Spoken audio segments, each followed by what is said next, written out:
Hey everyone, welcome to the Oasis podcast. I'm your host, Miss AJ. Thanks for tuning in.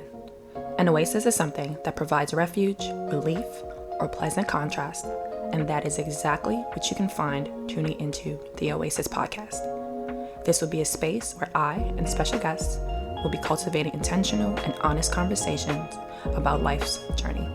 So what are you waiting for? Subscribe now. Also follow us on Instagram at the Oasis Podcast. That's TheOasis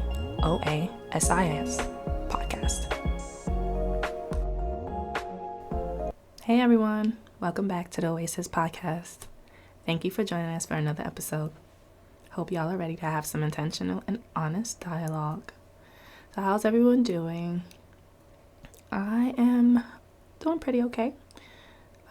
Lots of things and super busy, but I am super happy to be recording this episode for you all. So today's episode, we will be discussing motherhood later in life with one of my amazing sister friends, Shaneka, will be sharing her story with us.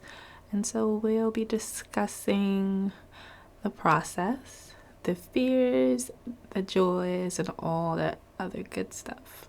So please sit back and take a listen to the conversation I had with Shaneka. So, thank you for joining us, Shaneka. How are you? Well, I'm doing pretty good. Right now I have a little cold. Had to do a lot of talking yesterday, so I kind of lost my voice. But, I thought this was really important, so I still wanted to come out and, share my information, my story with you. So excuse my voice. It may sound a little sultry. It may sound a little manly. But hopefully we can get through this. Thank you. I am also under the weather, so I completely understand. So listeners, please excuse us if we don't sound our best or if we cough. I apologize for that. But also, not only is Shaneka here joining us, we have baby girl here. So, if you hear any baby talk, you hear mama or anything like that, because baby girl is here. Yeah. And you all the mommies out there know how it is sometimes, right? So, to kind of get into it, if you can tell our listeners a little bit about you and who you are. All right. Hey, listeners. So, my name is Shaneka. I am 39 years old. I am a licensed clinical social worker, and I have a 20-month-old. Big girl. Yes, she is. Yes, she is.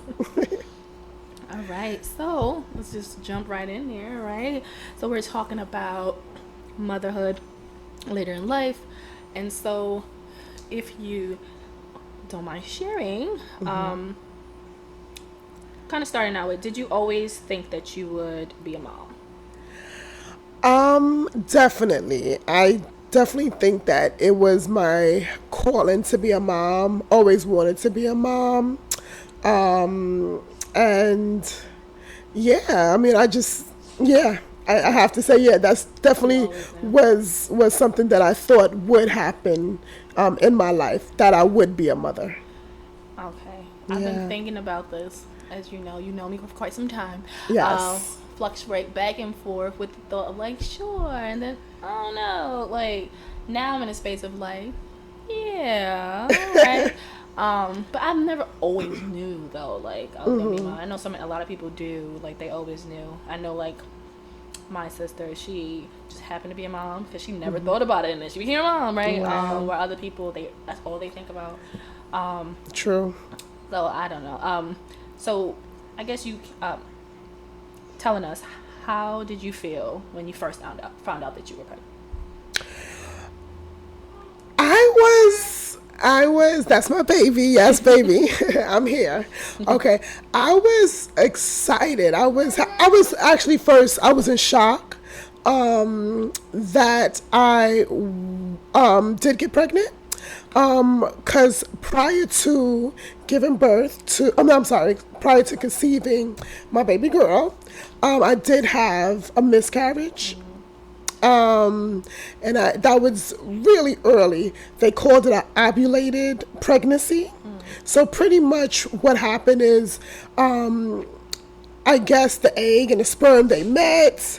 However, there was no baby. It didn't develop. Okay. So, but the egg was there. Well, I don't know how to explain it, but it started to grow, but there was no baby growing. Huh. If you can kind of picture it, So it's just it's hard to kind of picture. cells? I guess so. I guess it was just the cells growing, and maybe I guess my body thought I was pregnant, or actually was. It actually was a pregnancy. But for some reason, it just didn't fully develop like how it was Right, supposed to. right, yeah, just didn't develop how it was supposed to. So there was no baby growing, but I guess the placenta was probably starting to grow, or that beginning stage, but there was just no baby in there. Okay.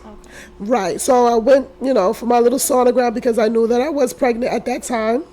And unfortunately, the doctor said, hey, yes, you do have a pregnancy. However, there is no baby forming. And he said it was an ovulated pregnancy.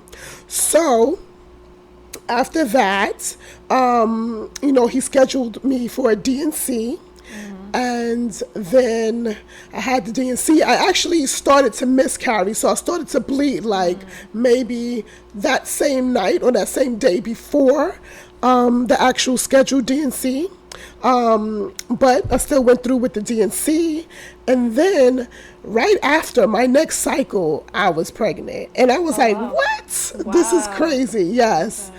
So I don't know, maybe it was from the D&C, kind of cleared up everything, and I got pregnant right after that. So it was a little shocking. It was a little surprise. I didn't think that I would have gotten pregnant so fast after the D&C, or after that first pregnancy, but it happened, and I was excited. I was in disbelief. But I was really nervous. I was really, really like scared and frightened, because I just had that miscarriage. And then prior, I'm sure maybe we'll get into it. I don't know if you want to get into it now, but What do you want to share? Like, okay. But I was pregnant when I was 31. That was my first pregnancy when I was 31. And so you had baby girl at what age? I had baby girl at, let me see, I got pregnant at 36, and I had her at 37. Okay. So, but my first actual pregnancy, the first time ever being pregnant was 31. And at 32, I lost the baby at 6 months. Yeah, so that was pretty like life-changing, tragic for me. You're planning. I was getting ready to send out invitations, and then all of a sudden, you go to the doctor for a regular checkup, and the doctor's like, yeah, there's no heartbeat. So I'm like, what? No heartbeat? What are you talking about? And it was so crazy because he had like a internist there that was interning with him. And I'm like, oh boy, this intern really got a show today, because he's like, you know what I mean?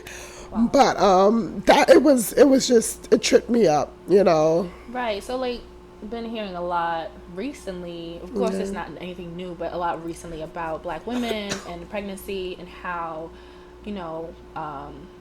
Black women in general, right? They have, like, just going through it, right? When we have just to have children, right? Yes. And that's surviving after giving birth, right? The type of healthcare we receive, definitely. but also hearing now, that, at least a year after pregnancy, that a lot of Black women are passing away. Wow. But now I'm also hearing a lot recently. I don't know. Again, I listen to other podcasts, other things. I've just been hearing a lot of conversations about. Now I feel like it's more of a conversation talking about Black women, talking about the kind of hardships they have getting pregnant, right? Staying pregnant. Yeah. And so that was one of the main reasons why I wanted to speak to you, because I know you've had this experience and we've talked about certain things. Yeah. But also, in a way, normalizing it, right? Because a lot of us, we tend to like focus on our careers, right? Or we just want to get to a more stable place in life. Definitely. And then, so kids is like, yeah, that'll happen, right? And next thing you know, you're in your 30s and you're like, whoa, right? Yeah. And things are different, right? Our bodies are different. Oh, definitely, 100%. And it's not as quote unquote, as people want to say, I hate using that term, but easy, right? To get pregnant.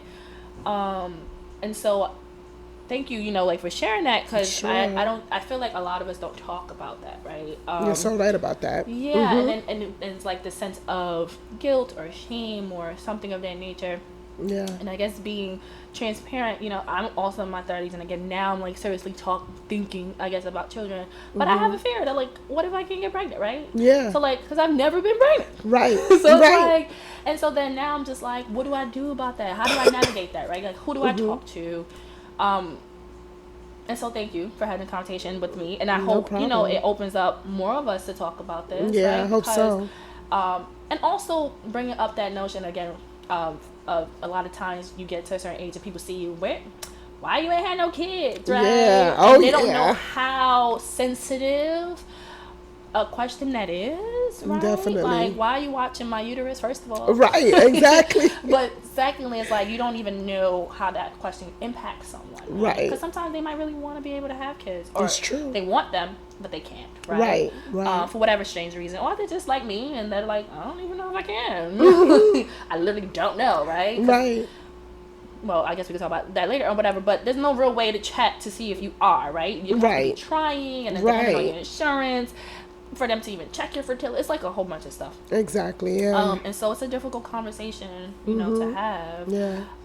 And so I guess for you, did you have those thoughts before you got pregnant? Like, yeah, definitely. Like I said before, I didn't get pregnant until I was 31. So yeah, I had to thought, hey, can I get pregnant? Or if I do get pregnant, is it going to be difficult?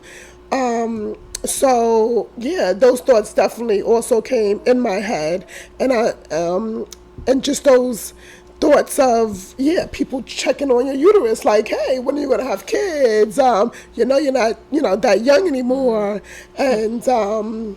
and then even before, like 35, that's old, that's late to have babies, So definitely it was a concern for me.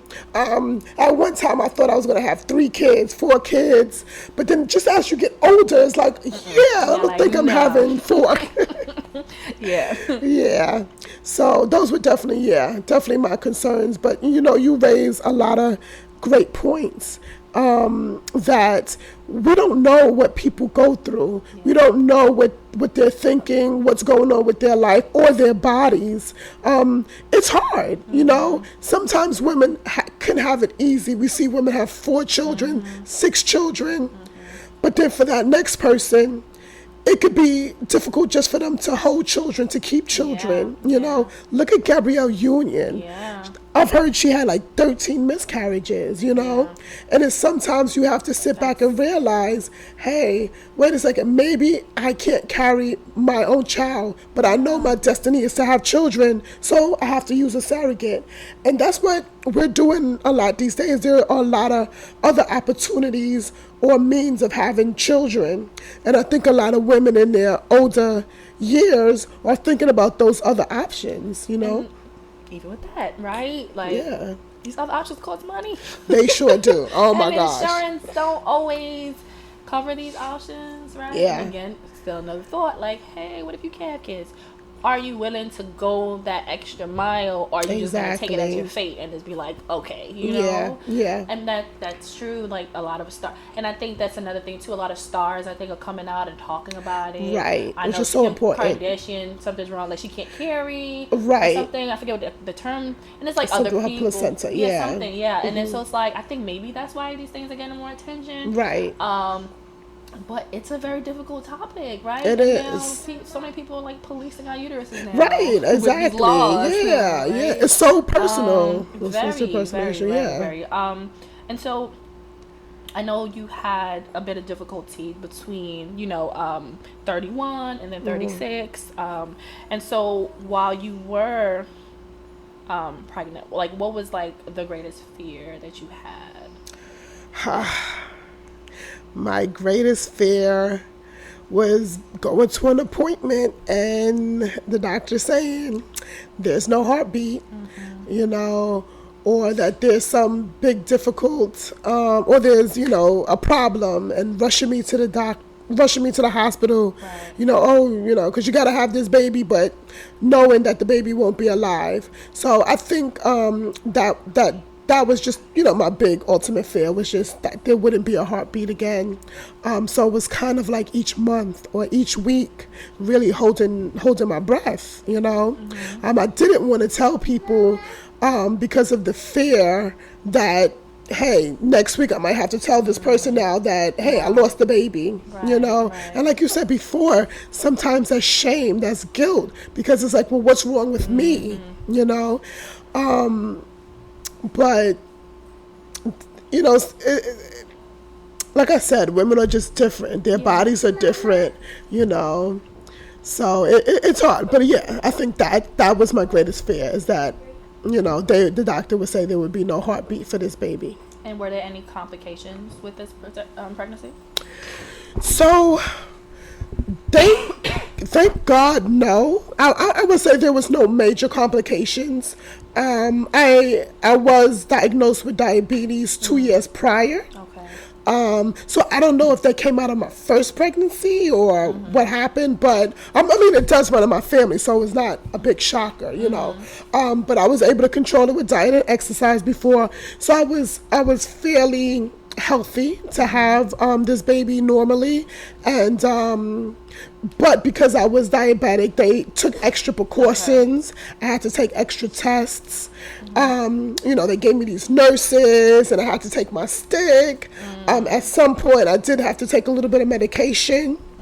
But all in all, it was a pretty smooth, you know, pregnancy. However, later in my pregnancy, I would say about maybe 30 weeks, 29 weeks to 30, you know, they start to do your stress test.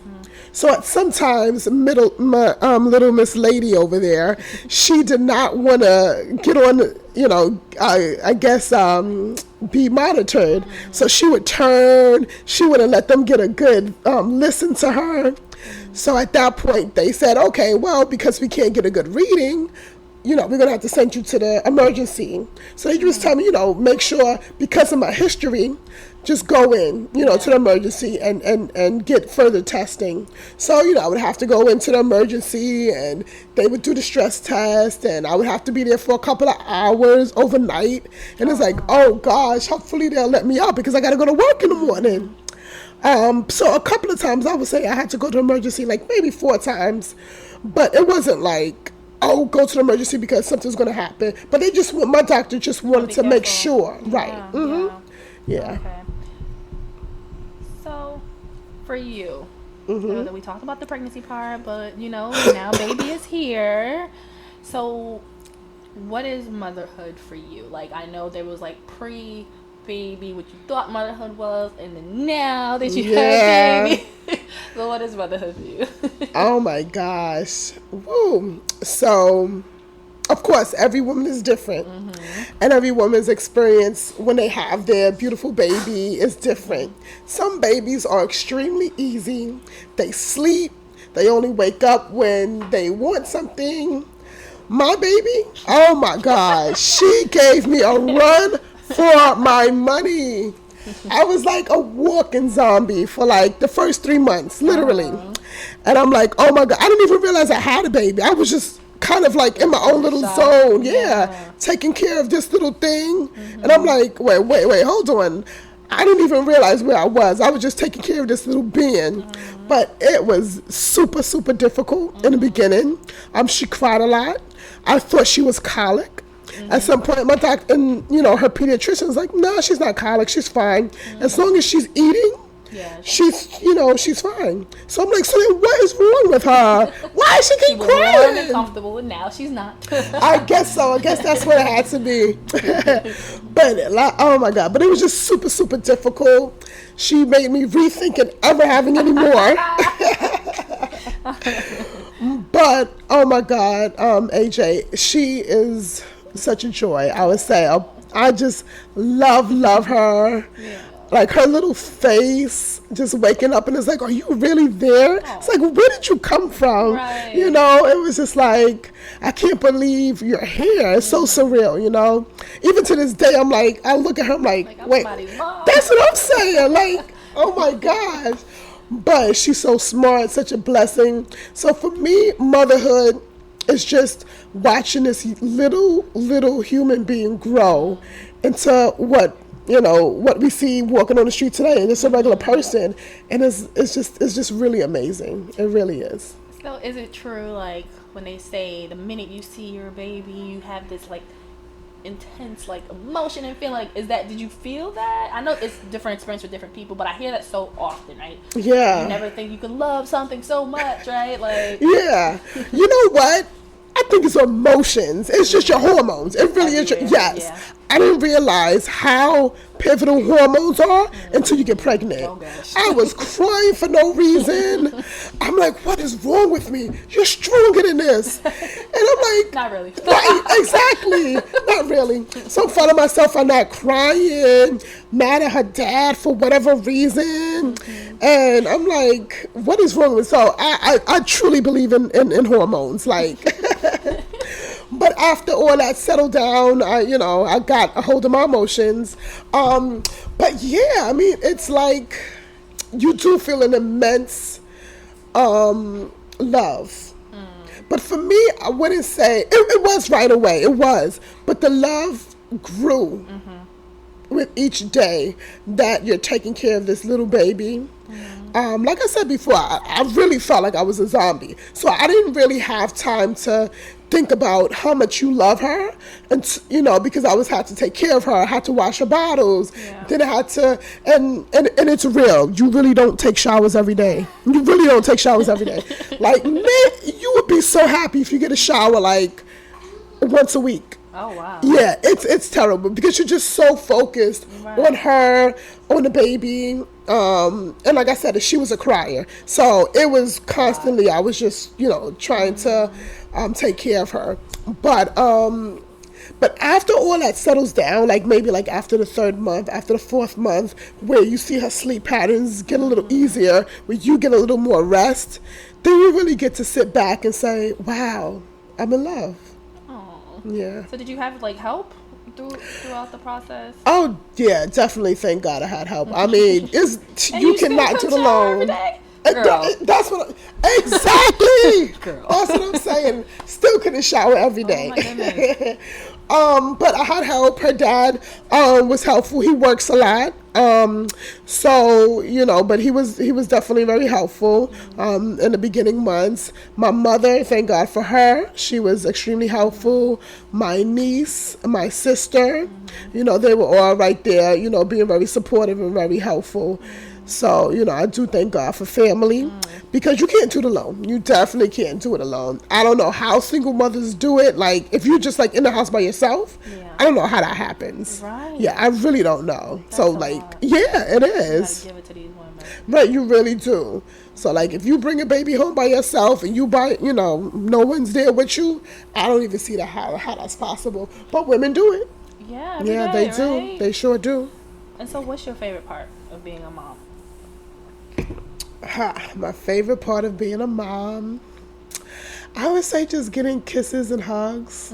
Yeah, that's just, and when I come home from work, watching her smiling and laughing, coming to the door, waiting for me to come home, and just seeing her smiling face, and just seeing her happiness. Really, that's the best part for me. That sounds so sweet. And so I know probably when you were like trying to get pregnant, and then when you became a mom, I know people were just giving you all kinds of unsolicited advice, right? Yeah. So we're not going to talk about the bad advice. We're going to talk about like what was the best advice that you received, if you could even remember. Like, what's the best thing? One of the things you really remember. The best advice. Well, that's a good question. I mean, I think the best advice I received that's coming to my head right now is just enjoy every moment because it goes fast. And it really does go fast. Like, I can't believe how much she grew from the time I brought her home to now. It's like she like tripled her size. So it's like really sit back and enjoy the times, whether they're crying, whether they're being difficult or super easy. Just take moments to sit back and take it in, you know? So I think that definitely one of the best advice. Okay. And do you have more plans on some siblings? Siblings. Well, I do want at least one more. I do. And I hope God grants me that chance to have one. Unfortunately, my cycle is a mess, even from my first pregnancy to my pregnancy with baby girl. My cycle has been a little sporadic, crazy, off the wall, unpredictable. So hopefully, if I can get that in check, God willing, I want at least one more. Because I really do want to give her a sibling. I want to see her grow up with someone. Her cousin right now is like 11 years older than her. Yeah. So it's more like, your playmate, but I'm also caring for you, right. And 11 years is a big difference, but I do want her to have a playmate.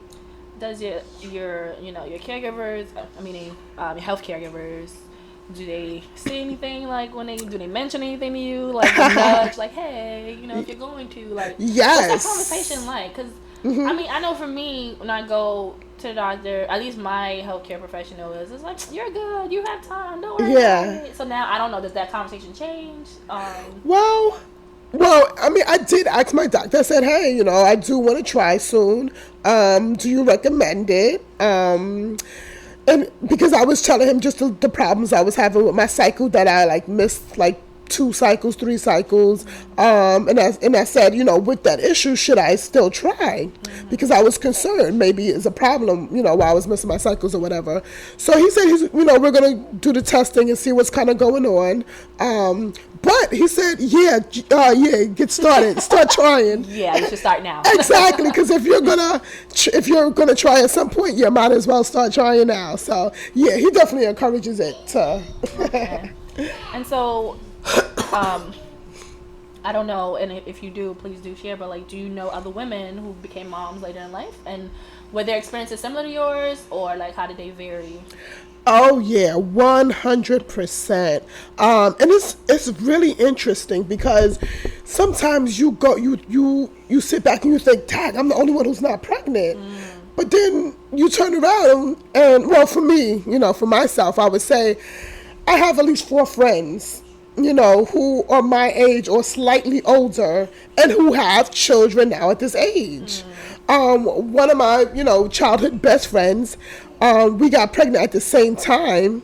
They were like literally like a month apart. That was with my first, baby, that I lost. And unfortunately she lost her baby as well. So that was kind of weird, but now, one of my college friends, she has a baby who's 13 months now. Yeah, and so we're the same age pretty much. I had another friend who's just a couple of years older than me, and she also has a 20-month. She's actually about 3 months older than my baby. So there's a lot of women having babies later in life. It's happening. It's happening. And pretty much, well, I guess what I'm hearing, because I need to hear it, is that it can happen. Yes. Right? Later in life. Yes. It definitely can. Yeah, because like my mom had me when she was 33. And for her, she thought that was like super old. Wow. And so she's looking at me. I don't have any kids. Right. What is going on? Yeah. You're old. Yeah. And I'm like, well, thank you for that. And so, but then in my head, I know, like, at least, again, my GYN would be like, you have up until you're 30-something, then it's when we can get worried. But I'm like, I don't know, sis. I don't know. But so it's comforting, I guess you can say, to hear yeah, that it's happening. But I also do know that, but in general, right, miscarriages are very common, right? Yes, they are. General, again, people don't talk about it, so we don't quote unquote hear it. Yeah. But it is very common. I think that's probably one thing that makes me afraid too. Like, being excited. Yeah. But the body does what the body does. The body does what the body does. So what is something? Oh, baby girl, not listening. Oh, she's watching us. What is something that you miss about life before? Oh, please! You know what? She needs to hear this. Oh my gosh! You can really just get up and do whatever you want, like exercise. I felt like I could exercise freely more when she wasn't here. Pick up and go to the movies, do whatever you want. Like your friends are like, hey, let's do this. Okay. So just missing the freedom of just picking up and doing whatever you want, but now I kind of have to think twice about some of the things I do. And then also because I work. So anytime that I'm not working, I want to spend with her because I feel guilty that I'm not with her when I'm at work, So, definitely that. I just miss being able to pick up and do whatever I want. Has your social life changed because of being a mom? Or is like most of your other friends mom, so it's not? Or has it? Well, as I would say, several of my other friends are moms now. Like I said, at least 4 or 5 of us are like the same age, and we have like children that are 1 or under 2 basically. So now it's like, let's go to the children's museum, let's go to the park. So you guys can still hang out, just different hangouts. Exactly, right? We can hang out, but just different hangouts. Okay. And so for the last question, what advice can you give to the listeners who are again my age or older, who are want to be moms, or about to have their first kid later in life? Like, what advice do you think you can give to these listeners? My advice to you, to the listeners and to yourself is, it definitely could still happen. Even, well into your mid 40s. I know someone who was 45 and she has a 29-year-old and she has a newborn. No, well, not a newborn. He's like going to be 1, but she was 45. Wow. Yeah. I know someone else who was 50 and, she did do IVF. Oh, okay. But she has a baby at 50. So if it's your heart's desire, if it's what you want, don't let society, don't let anyone doubt you into, getting what you want in life. Children are blessings, and you have that right to be a mom at whatever age you find it fit. I do think for myself that it was best for me to have children a little later.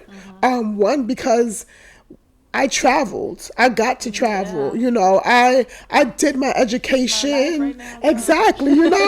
So I studied. I did my education. I traveled. I felt like I did what I needed to do, and I don't miss not going out. I don't miss that because I did it. Right, and you can go whenever you want, So I do feel like it was the best choice for me actually to wait a little bit later. And I still got a baby, after that. So I would just say don't give up. Just if it's your heart's desire, and if it never was your desire, but it's like, hey, wait a second, I'm 35 or I'm 34 and I think I want a baby. You can have a baby, Women are doing it all over. So, just, be confident in what yourself. Don't care about what other people think, what other people might say about you. Just be confident in yourself and know that if you want to be a mom, you can make a difference in any child's life. So, go for it, do it. But I will say that it's definitely not a piece of cake. So, it is not easy. And I think that a lot of people didn't give me that, oh, it could be really hard. It could be really difficult. Really? Yeah. I don't remember ever getting it. That's why it was such a shock for me that when I did have that when, she did cry a lot in the beginning, I was like, wait. I mean, they said, babies will cry, but they just didn't make it seem like right, not like that. And I'm like, what is this? So just be prepared that, some babies can be really easy and some babies can be difficult. But, all in all, you'll get through it and you'll love your baby, and it's just a magical thing. It really, really is. It's a magical thing. So if it's what you want, don't let age stop you.